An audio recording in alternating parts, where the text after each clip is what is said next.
Hey, welcome back to Daddy Fight Club and another episode of See and Avoid. Hey, C-Ray, what have you got for us today? We got a situation, there's a little robbery going on, and my dad always says you need good examples of what to do and what not to do. We've got both of them here. Let's go to the videotape. Now, we got the bad guy right here. Now, as in the red module, number 3, we're looking at pre-fight indicators. A good friend of mine, Kurt Hensley, which is Highway Patrol, he does a great program. But he's one of the key things that people go to when they're stressed or doing something they shouldn't is they'll grab their cell phone. Okay. It's now these are my words, not his. Now we're going to interview him soon. It'll be amazing. But it's kind of like a pacifier. If they're doing something they shouldn't do, they've got that little thing to do with their nervous hands. All right, so let's watch it. So see, he's on the cell phone. That's the first indication. Now he's going to pull out a sack here, and that was my mom's word, sack. She's okay. Go get a sack. But anyway, that's funny. That's another situation that you're looking at. Now, I'm already worried about what's going on. The guy's giving the indication of, okay, he's shopping, but he's not going to give it enough attention to shop. That's strange. Right. So he's shopping, but he doesn't give enough attention to shop. And like I said, that's one of the pre-fight indicators, pre-attack indicators. Now he's thrown a bag up there. What could be next? And what do we do in the yellow module? Where's his hands? Yep. In his pants. Yep. Oh, there we go. There. And now the race is on. So the clerk he's keeping his cool here. Goes to the back room. Nothing really in the back room. Now he's doing great. And let's think about this right here 1 second. There's nothing in that store that's worth getting hurt over. Most likely everything's insured, or the store's insured. Probably old stock anyway. So if he took it, the store owner would be better anyway. I'm not suggesting that, but I'm just saying there's not worth getting hurt at all. But he's doing a real good job. Just complying, keeping the guy cool. All right, now right here, as he goes in for the cash, he sees the point, and one of my first martial arts teachers told me, wait with the patience of God, and then if you have to strike with the vengeance of the devil. So he's waiting. The guy actually changes his weapon hands from right to left.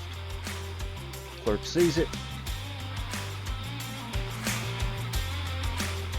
gets close enough, and he's on him. Boom.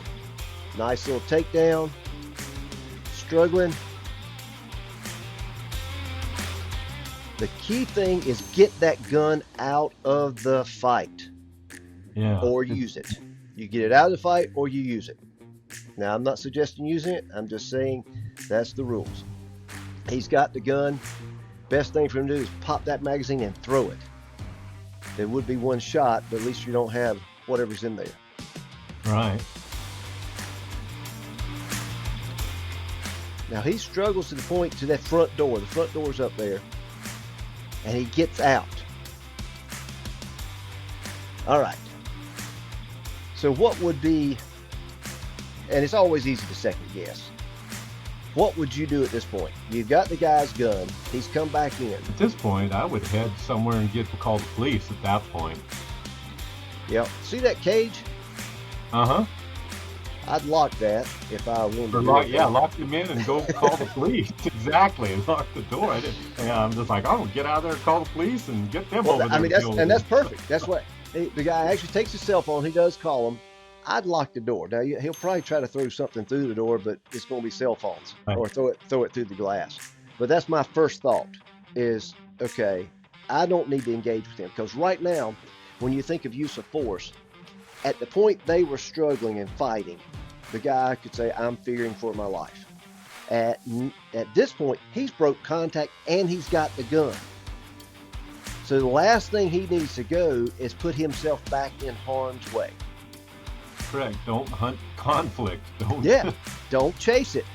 But you can lock it in the damn store. That would be good. Exactly. That's a great idea. How funny would that be? So anyway, let's see where this goes. All right. He's very athletic. Now he comes back in. Yeah.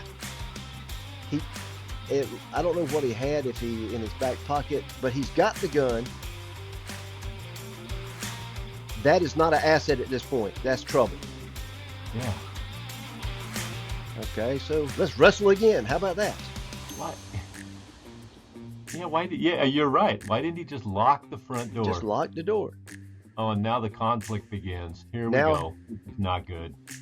All right, so when I teach law enforcement and we're teaching groundwork and stuff, you're actually, when we do it, I'm like, okay, now fight the guy one-handed, because that's what your weapon does. You've got to have your hand on that weapon to keep it in the holster, to keep it yours. Whoever you're fighting, you've got to be able to beat them or apprehend them one-handed. Then if you've got pepper spray and you've got other devices on your belt, you've got a problem. We've had a class, one of the first classes I did, it was, I don't know how many years ago. Wow, it was a long time.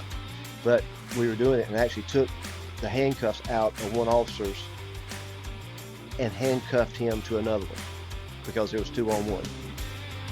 Yeah, good times.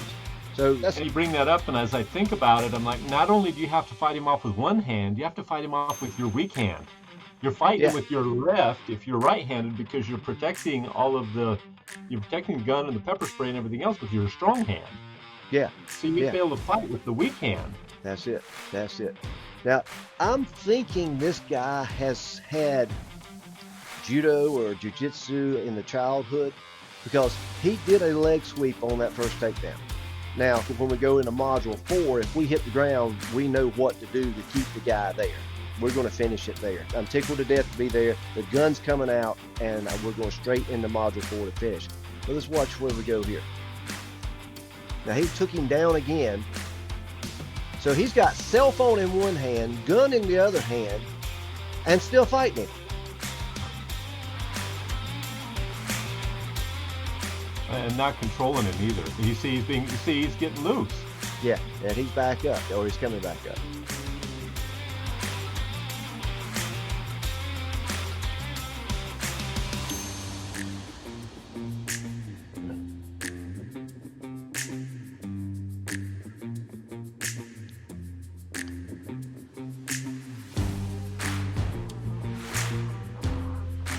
Now they take it outside. Yep, then the guy runs off. How about that? Wow. Like I said, there's good things and bad things in this.